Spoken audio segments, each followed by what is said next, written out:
Salam əziz abituriyentlər. Bugünkü mövzumuz həqiqi ədədlərdir. Həqiqi ədədlər rasional və irrasional ədədlərə birlikdə həqiqi ədədlər deyilir və böyük R hərfi ilə işarə olunur. Bu söz real sözündən götürülüb. Yəni ingilis dilində realın R hərfi həqiqi ədədlərin çoxluğunun işarəsidir. Və həqiqi ədədləri gəlin təsvir edək. Mən burada şəklini çəkim. Bu həqiqi ədədlərdir, R. Baxın, bu çoxluğa bir R deyək. Və bunu mən iki hissəyə ayıracağım. Niyə iki hissəyə ayıracağım? Çünki axı dedim, həqiqi ədədlər rasional və irrasionalın cəmidir.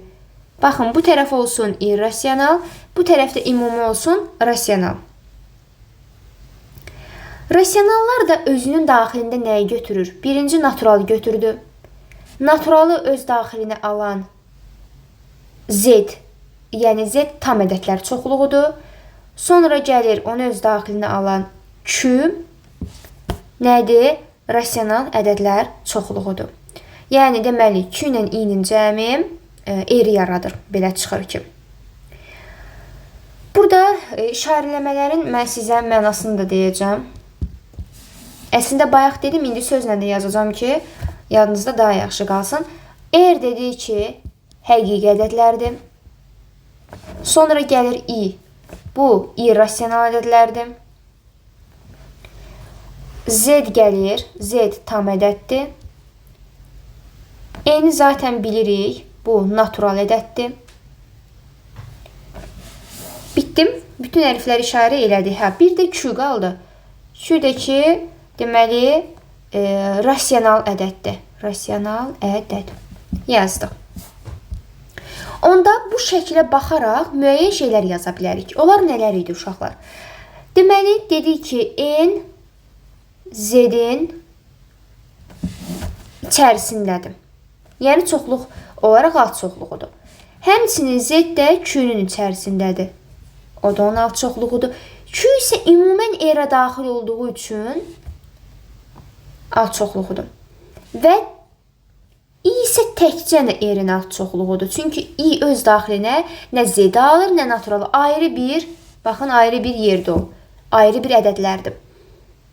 Heç nəyin birləşməsi I-ni verə bilmir. Amma məsələn, natural Q-nun içərisində var, Z də Q-nun içərisində var deyə bilərik. İndi gəlin bütün ədədlər haqqında ümumi məlumatlar verək. Başlayaq rasional ədədlərdən. Deməli, birinci ədədimiz olsun rasional. Rasional ədədlər. Uşaqlar, rasional ədədlər deməli, dedik ki, Q hərfi ilə işarə olundu və rasional ədədlərin nəyə baxaraq biləcək ki, bu rasionaldır ya yox. Əgər M böl N şəklində göstərilən ədədlərə biz rasional ədədlər deyəcəyik. Buradakı M və N mütləq tam ədəd olmalıdır uşaqlar, yəni Z. Mənfi də ola bilər, müsbət də ola bilər, heç bir fərqi yoxdur. Sadəcə olaraq məxrəc, yəni N sıfırdan fərqli olmalıdır. Çünki bilirsiniz ki, sıfıra bölmə əməli mövcud deyil. Ona görə biz bu şərti yazırıq. Nümunə olaraq yazırıq, məsələn, mənfi 10/3. Sonra 6 özü də uşaqlar bir rasional ədəddir. Çünki axı biz nə dedik? Natural ədədlər rasional ədədlərin içərisinə daxildir. Q-nun içərisinə daxildir. Həmçinin də həqiqi ədədlərin içərisinə daxil olmuş oldu. Sonra tutalım 0/5. Baxın, bu da bir rasional ədəd oldu. Rasional ədədlərin cəmi, sonra fərqi, hasili və nisbəti hər zaman elə rasional ədədin özünü verir. Deməli, cəmdir, fərqdir, hasil, nisbət. Bu ədədlər üzərində əməllərdir. Bunlar hər zaman rasional ədədlərin elə özünü verəcək. Sonra gəlir, deməli, irrasional ədədlər. Ən çox uşaqlar qarışdırırlar rasionalla irrasional ədədləri ayırmaqda. Amma onu çox sadə şəkildə deyəcəm sizə. İrrasional ədədlər. İşarəsini dedik, I hərfi ilə işarə olunur. Və tərifini deyək. Dövrü olmayan sonsuz onluq kəsirlər. Baxın, dövrü yoxdur. Yəni, siz mötərizə ədədin içərisində heç bir ədəd yaza bilmirsiniz. Çünki dövr eləmir bu ədədlər. Sonsuz şəkildədir və dövrdə yoxdur. Bu tip onlu kəsirlər irrasional ədədlər adlanır. Bir də tərifi tam düzgün şəkildə deyirəm. Dövrü olmayan sonsuz onlu kəsirlər irrasional ədədlər adlanır. Məsələn, pi. Biz bunu təqribi götürürük uşaqlar.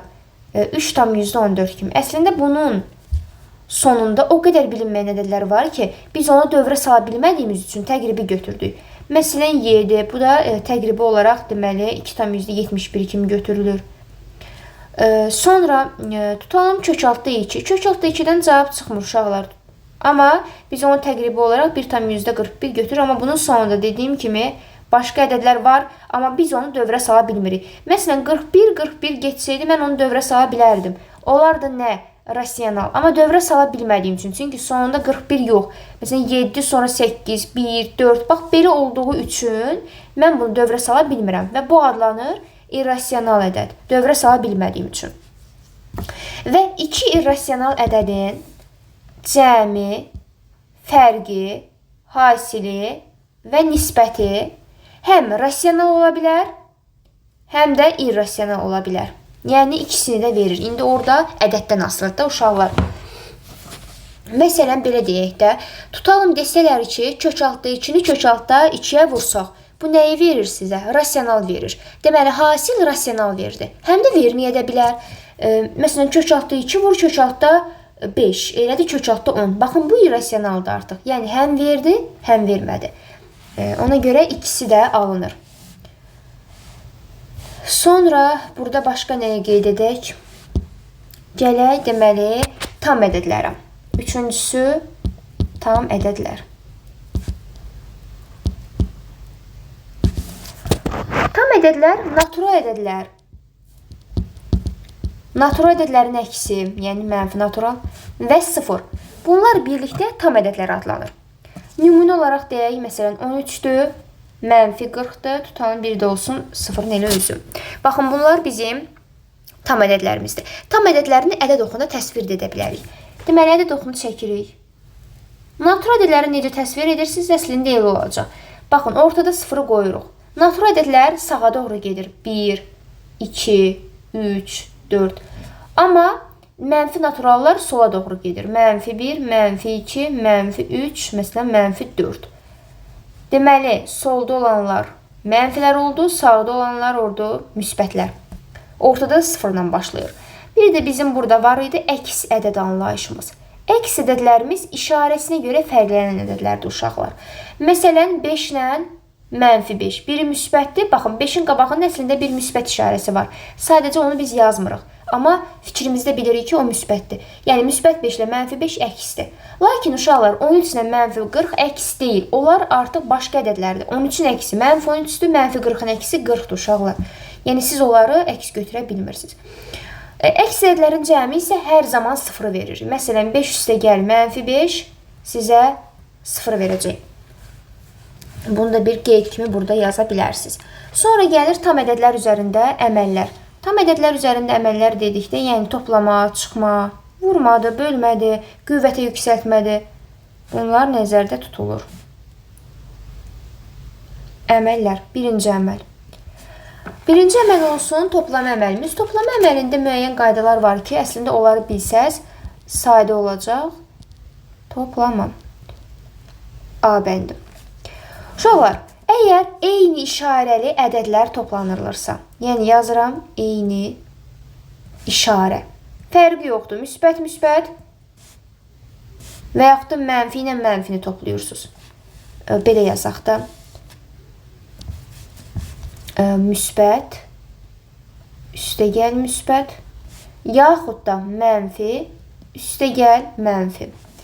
Uşaqlar, hər zaman ədədlər əgər eyni işarəlidirsə, özləri toplanılır, qabağına ortaq işarə yazılır. Məsələn, belə düşünün. 5 üstəgəl 4. Neçə elədir? 9. Bunu bilməyə yoxdur. Çünki niyə? İşarələri eynidir. İkisi də müsbətdir. Düzdür? Ona görə mən müsbət 9 yazıram. Lakin sizə desəydim, mənfi 5 üstəgəl mənfi 4. Fikir verirsinizsə, işarələr eynidir. O zaman 9-u yazdınız. 5 üstə gəl 4, 9 etdi. İşarə isə ortaq işarə yazılır. Yəni -9. Çünki ikisi də mənfidir uşaqlar. İkincisi, bu toplamanın yəni B bəndidir. Belə deyək. B bəndi. B bəndində uşaqlar, əgər bayaq eyni işarədən danışdıqsa, indi də müxtəlif işarədən danışmalıyıq. Müxtəlif işarəli. Yəni belə deyək ki, müsbətlə mənfi, mənfi ilə müsbət, bunlar toplanılanda. Uşaqlar, burada hər zaman biz böyük ədədi seçirik. Yəni necə izah edək buna? Tutalım sizə desək ki, -9 üstə gəl 3. Böyük ədəd 9-dur. Yəni mənfisinə baxmayın ha. Sadəcə 9-a baxırsınız. 9 və 3-ə işarəni atırsınız yəni. 9 və 3 hansı böyüdür? 9 böyüdür. Müxtəlif işarəli olduqları üçün çıxırsınız. Yəni 9-dan 3-ü çıxıram 6. Amma bilmirəm, müsbət 6 mı yazım, mənfi 6 mı yazım? İşarəsi, deməli, böyük olanın işarəsini yazırıq, -6. Bu da belə qaldı. Sonra 8 üstə gəl tutalım, -2. Böyük olan hansıdır? 8-dir. 8-dən 2-ni çıxdım 6. Lakin böyüyün işarəsi 8-də müsbət olduğu üçün olur müsbət 6. Burada bir qeyd yazacaqsınız. Çünki bu qeyd sizin hər zaman işinizə yarayacaq. Qeyd. Əgər müsbət və mənfi yanaşı gələrsə, cavab mənfi edir. Lakin mənfi və mənfi yanaşı gələrsə, cavab müsbət edir. Əslində biz bu birinci qaydanı burada tətbiq edə bilərik. Necə? İzah edək. Baxın, deyir 8-i yazdım. Plus -2. Baxın, müsbət və mənfi yanaşı gəlib. Nə deyirəm? Deyirəm, yanaşı gələndə mənfi edər. Yəni, çıx 2. Şu olur, 8-dən 2-də çıxanda 6 alınır da. Görün, eyni şey alındı əslində. Yəni, bu qeyd sizə həm çıxma əməlində, həm də toplama əməlinin B variantında sizə lazım oldu. Çıxma əməlində indi deyəcəm. Bu da belə. Aha. Keçək digər vərəqə. Burada da başlayaq nədən? Çıxma əməlindən. İkincisi, çıxma əməli. Çıxma əməli. Uşaqlar, çıxma əməlinin variantlarına deyəcəm. 4 dənə variant yazacağım burada. Biri olsun A, B, C və D. Bunları yaxşı bilsəz, bu 4 dənə misal nümunəsinin qaydası ilə birlikdə rahat olacaq sizin üçün. Baxın, məsələn 5 çıxılsın 4. Bunu bilirsiniz.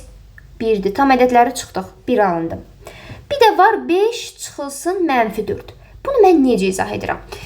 Fikir verirsinizsə, mən bir qeyd yazdırmışdım bayaqları, digər vərəqdədir. Orada mənfi yanaşı gələndə yazmışdım ki, müsbət edəcək. Yəni 5, 2 mənfi burada yanaşı gəlib. Olacaq topla 4. Bu da bilirsiniz də 9.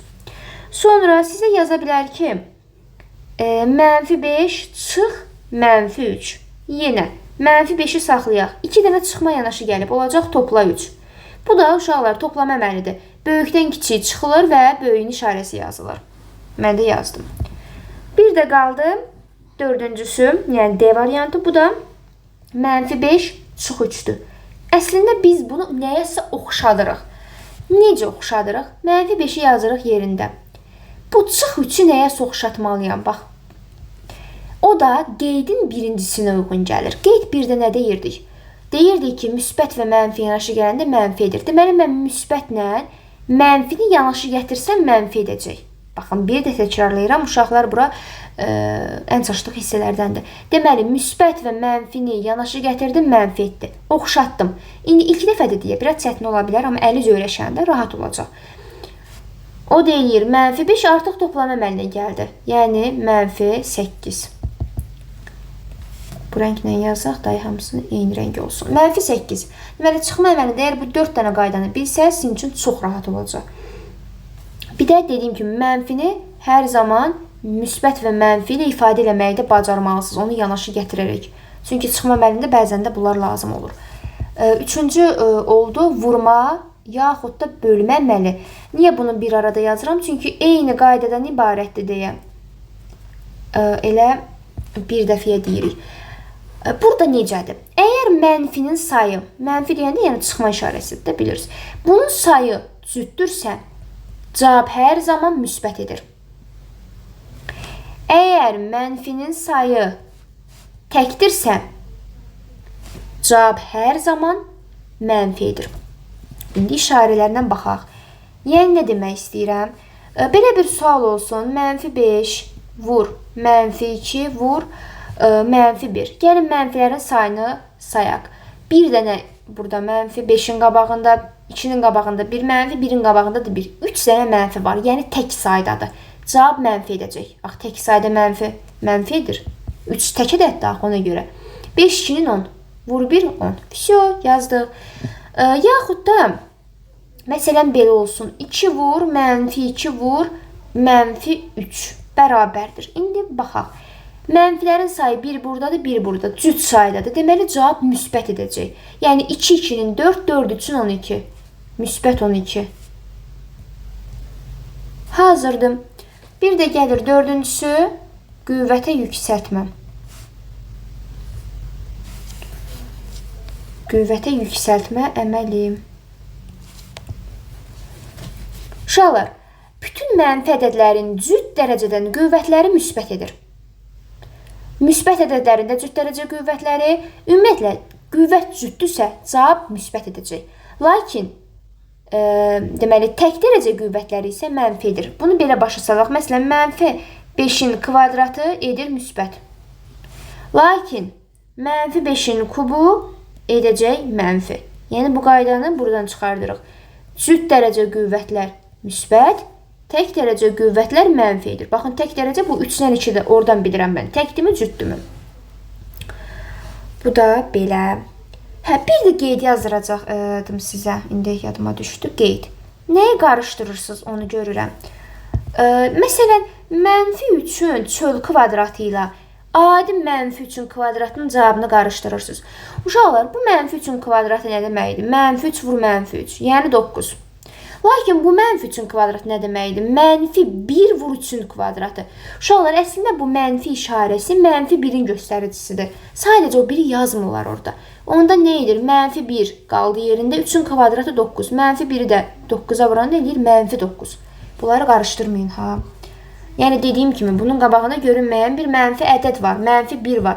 Sadəcə onu oraya yazmırlar. Amma siz təsəvvürünüzdə bilməlisiniz onu.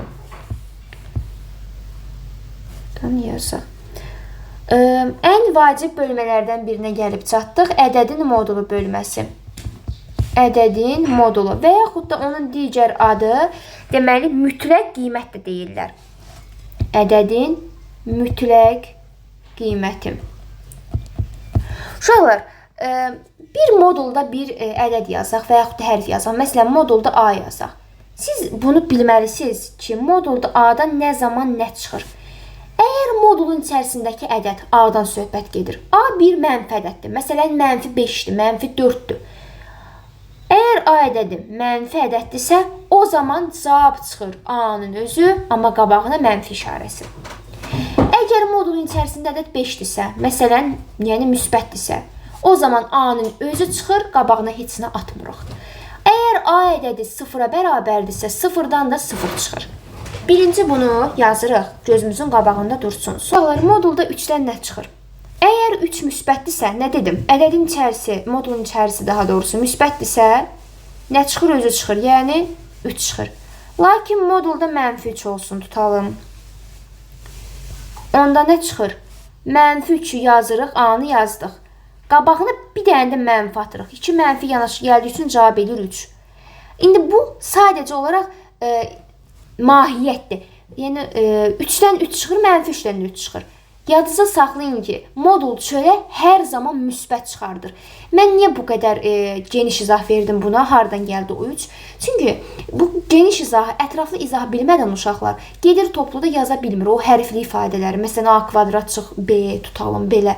Onları moduldan çıxarda bilmir. Amma bilsə ki, bu -3-ün 3 çıxmağa hardan gəlir, onda rahat yaza bilirsiniz. O çıxmağı da bilməlisiniz. Çoru-çoranı əzbərləyib -3-dən 3 çıxır. Axı bilməlisiniz, niyə 3 çıxır? 3 hardan gəldi? Nəyə toxundu? Bax, mənfiyə toxunduğu üçün. Mənfiyə toxunduğu üçün 3 oldu, uşaqlar. Gəlin bir nümunə yazaq. Nümunə üzərində məncə aydın olacaq sizə də. Nümunə. Belə bir nümunə verib uşaqlar. Deyir ki, kəsr xətti çəkib yuxarıda y çıxılsın 2 üstə gəlinsin 3 çıxılsın y və aşağıda 3 çıxılsın pi üstə gəlinsin yox, bura çıxma qoyaq pi çıxılsın burada pi çıxılsın 2 deyir ki bu ifadənin deməli cavabını hesablayın. Uşaqlar, bu moduldan cavab çıxartmalıyıq. Biz bunu belə hesablaya bilmirik, düzdür? Gəlin moduldan birinci cavab çıxartmaq üçün həmin modulun içərilərinə baxmalıyıq. Yəni, y çıxılsın 2. Görək, müsbətdirmi, mənfidirmi? Y çıxılsın 2 uşaqlar müsbətdir. Hardan bildim? Çünki 2 tam nə qədərsə, y elə olur da 2 tamı keçir. Çıxanda 2-ni artıq müsbət bir ədəd qaldı, yazdım. 3 çıxılsın y. Yəni 3-dən 3 tam nə qədərsə, 3-dən çıxanda 2 tam nə qədərsə, bu eləyir müsbət. Y 2 tam nə qədərsədir, müsbət elədi. 3-dən çıxanda pi'nim. Burada yazım aşağıda. Y çıxılsın 2. Nə elədi? Müsbət elədi. Səbəb y 2-dən böyüdür. 3 çıxılsın y. Elədi müsbət. Səbəb çünki 3-dən kiçik olduğu üçün y cavab elədi müsbət. 3 çıxılsın pi. Yəni 3-dən çıxırıq. Axı pi 3-dən böyüdü uşaqlar. Yəni təqribi 3,14 götürülür də. 3-dən 3,14-ü çıxanda nə qalır? Mənfilərdə qalır da. Yəni buna yazdım. 0-dan kiçikdir. Aşağıdan belə yazdım. Yəni mənfidir. Bir də pi çıxılsın 2. 3,14-dən 2-ni çıxanda qalır nə? Müsbət. Deməli, nə oldu? 3 dənə müsbət, bir dənə mənfi var. Belə yazaq. İndi gəlin aşağıda hesablayaq. Əsas məsələ moduldan cavab çıxartmaqdır. Uşaqlar, kəsir xəttimi çəkirəm. Neçə elədim? Yox. Deməli, kəsir xəttini çəkdim. Əyri oldu. Hə. Deməli, müsbət modullardan özünü çıxardıram. Yuxarı birinci ədəd müsbətdir. Baxın, y çıx 2-nin özünü köçürtdüm. Müsbətlərdən özünü çıxardırıq. Üstə gəl. 3 çıx y. Bunu da özünü köçürtdüm. Müsbətlərdən özünü çıxardırıq. Lakin 3 çıx pi. Bu mənfidir uşaqlar. O zaman 3 çıx pi'ni köçürdürük. Qabağına öz mənfiliyini atırıq. İşarəni atdım qabağa. Çıxılsın. Pi çıx 2-də müsbətdir. Elə özünü köçürtdüm. Bərabərdir. Artıq bundan sonrasını səhv yazan, yəni deməli ki, çıxmada böyük bir çətinliyi var. Çünki bundan sonra artıq modul dərsi deyil. Mötərizlərin açılması və hesablanmadır. Y çıxılsın 2. Bax, bu y'lər getdi. Qaldı yuxarıda. -2 plus 3, 1. Aşağıda mötərizə var, onları açırıq. Eləyir -3. Üstə gəl pi. Çıx. Pi üstə gəl 2. Çünki niyə? Mənfi hər zaman mötərizənin qabağında olduğu üçün işarə təsiri oldu. Bərabərdir. Yuxarıda 1, aşağıda pi'lər getdi. -1 qaldı. 1-i də -1-ə böləndə cavab -1 edir. Sadə mövzudur. Sadəcə diqqətli olun uşaqlar. Müsbətlərin modulundan özü çıxır, mənfilərin modulundan özünün mənfisi çıxır. Bu da belə sizin yadınızda qalsın. Ümid edirəm ki, başa düşdünüz. Təbii ki, suallarınız olanda şərh bölməsində qeyd edeyim ki, mən o suallara baxım, cavablayım. Sonra keçirik burada nəyə? Məsafə mövzusuna. Ədəd oxunda məsafə. Uşaqlar, məsafə hər zaman müsbətdir. Çünki siz bir yol gedirsiniz. Heç eşitmisinizmi? -5 kilometr yol getdim. Yox. Çünki siz bir yol gedirsinizsə, deməli müsbət bir yoldur. O qədər qət eləmisiniz. Ona görə cavabımız hər zaman məsafədən müsbət olmalıdır. Deməli, burada 2 qayda var. Hər zaman düşür. Birincisi, nöqtə arasındakı məsafə. Yəni, A və B nöqtəsi arasındakı məsafə. Düstur belədir uşaqlar. El məsafə işarə edirik bu hərflə. A çıx B, lakin modulda. Çünki hansı böyüklük kiçikdir bilmirik. Cavabımız müsbət çıxsın deyə ehtiyacımız var modula. Belə bir sual verirəm uşaqlar. Deyir ki, 5 və -4 arasındakı məsafəni tapın. Məsafəni tapın. Tapaq. Uşaqlar, düstur nə idi? Modulda 5 çıx -4. Mən də yazdım. Yəni 5 +4 modulda. Bu da elədi 9. Niyə 5+4 yazdım? Çünki 2 dənə mənfi yanaşı gəldiyi üçün burada müsbət elədi cavab. Bu birincidir. Keçirik ikinci məsafəmizə. İkinci məsafəmiz necədir uşaqlar? Ədəd oxunda A-dan B vahid məsafədə yerləşən ədədləri tapmaq. Vahid məsafədə yerləşən ədədləri tapmaq. Ədədlər deyirəm uşaqlar. Deməli, burada bir ədəddən yox, 2 ədəddən söhbət gedir. Ədədləri tap. Bir ədəd oxu çəkirəm. Mühümdür bu ədəd oxunu çəkmək. Gözünüzdə görməlidir. Deməli, ədəd oxumda A ədədi var. Bunu ortada bir A ədədi kimi yazıram. B vahid məsafə. Uşaqlar, mən bilmirəm. B sağa mı gəlib? B sola mı məsafə mi deyir? Bilmirəm onu. Ona görə hər ikisini yazmalıyam. Həm sağdan, həm soldan. Buna deyirlər, deməli, sağa gəldiyi üçün A üstə gəl B, sola getdiyi üçün A açıq B. Deməli, biri A üstə gəl B'dir, biri də açıq B'dir. A isə ortada olmalıdır. Sual olaraq, məsələn, belə bir şey deyək. 6-dan 7 vahid məsafədəki ədədlər. 7 vahid məsafədəki ədədlər. Hansılardır?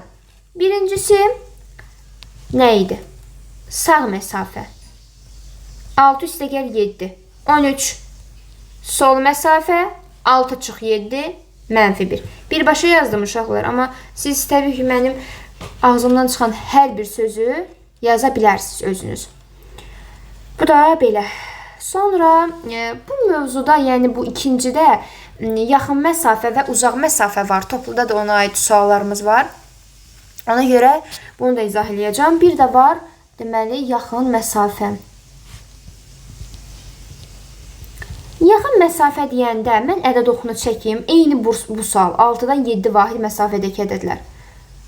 Gəlin burada həmən sualı köçürdək. Şəkil olaraq.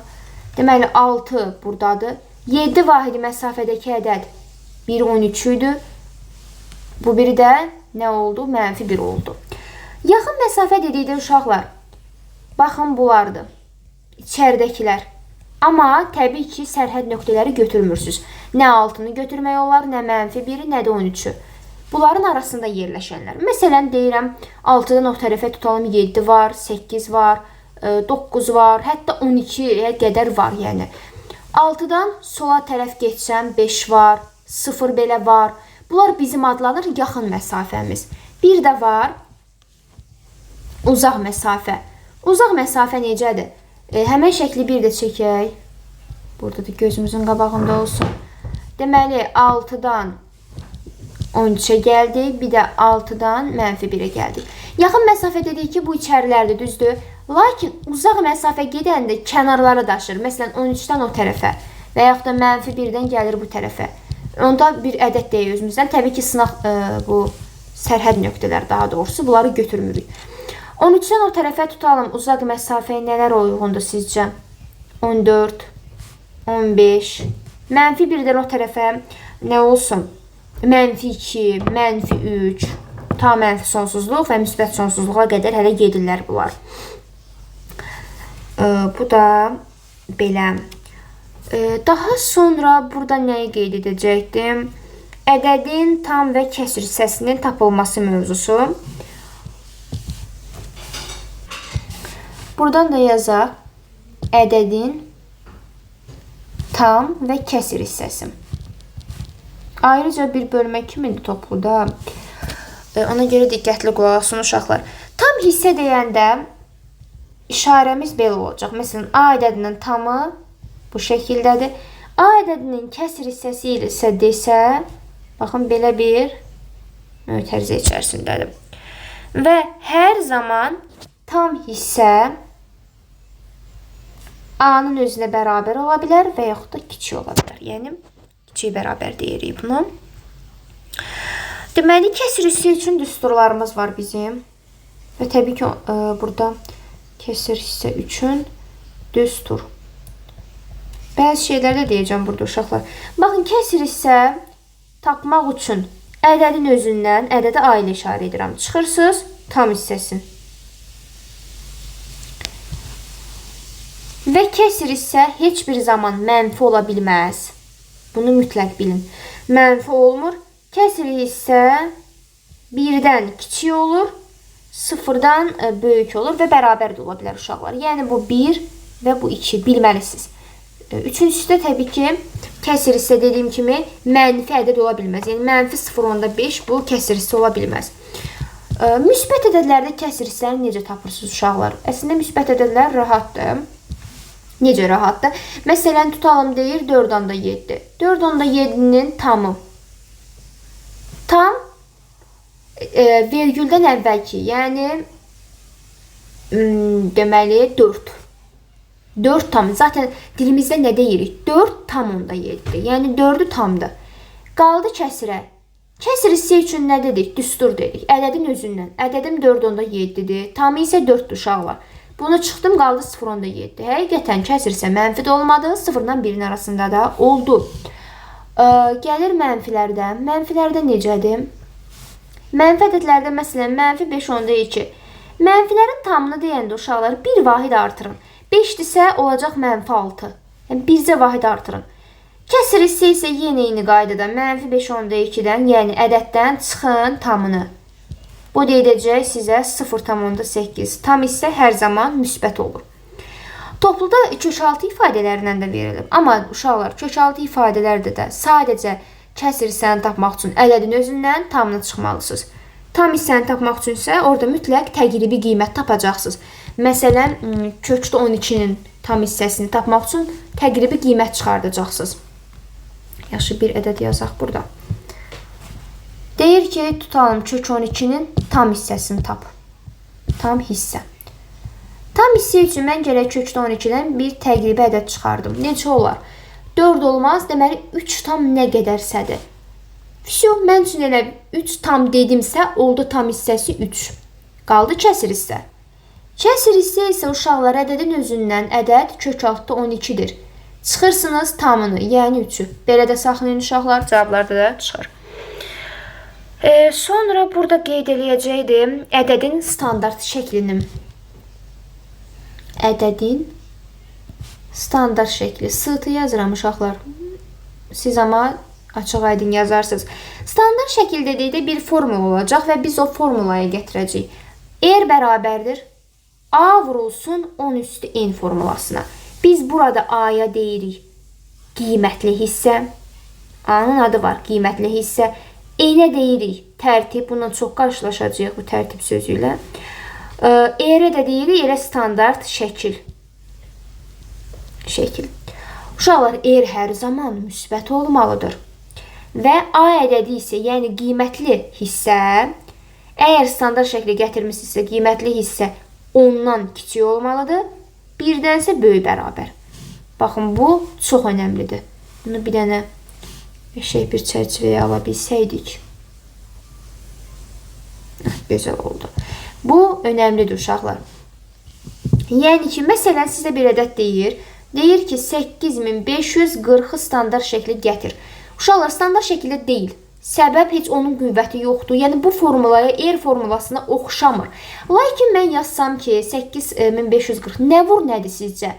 Məsələn, 8 tam %54 vurulsun 10'un kubu.